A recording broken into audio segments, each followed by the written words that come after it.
तो सुने ख़वातीन, इस डिश में एक मजेदार सरप्राइज रखा है और वो सरप्राइज जिसके प्लेट में जाएगा वो अब्दुल्ला को सजाएगा।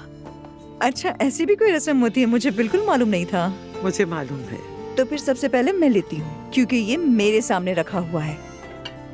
कहाँ से लूँ?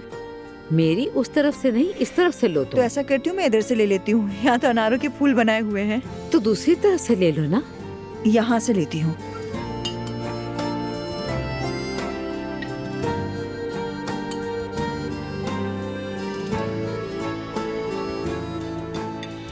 ओह, तो ये था सरप्राइज। यही था। खालाजान, मैंने ढूंढ लिया।